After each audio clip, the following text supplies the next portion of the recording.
Ήμουν στον κόσμο μου μικρός, μα ήταν ωραίος κόσμος.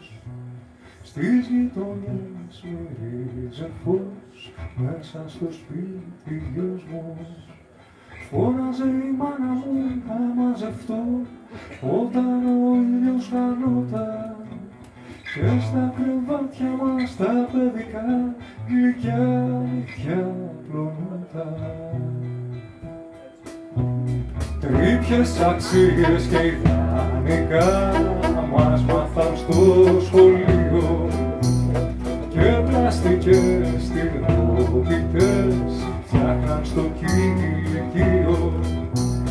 Τους δασκαλούς δεν ένοιαζε τι γράφει το βιβλίο, το μόνο που τους έκαιγε πότε θα πάει λίγο. Με τις μελωδίες που ακούω κάθε μέρα,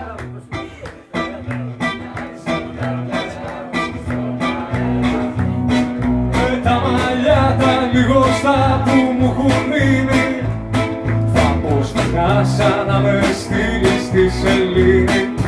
Με τις βλαγίες που ακούω κάθε μέρα, θα τα τεινάξω τα μυαλά μου στον αέρα.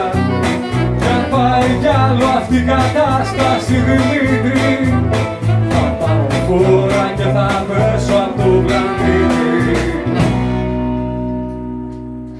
Τα ζάρια των πολιτικών έχουνε μόνο 6, μ' αυτά που δώσαν στο λαό βάρια και πώς να παίξει, πώς να σηκώσει ανάστημα και πώς να τραγουδήσει, όταν η τσέπη αδιανεί κι όλοι μιλούν για κρίση. Δεν γίνεται έτσι, παιδιά, να πάει μπροστά ο τόπος. Δεν φτάνει μόνο η δουλειά, δεν λείπει μόνο τρόπος. Λείπει η ψυχή που δίνει πνοή σε κάθε ανθρώπινη πράξη. Λείπουν τα όνειρα και οι προσευχές, αυτός ο κόσμος να αλλάξει.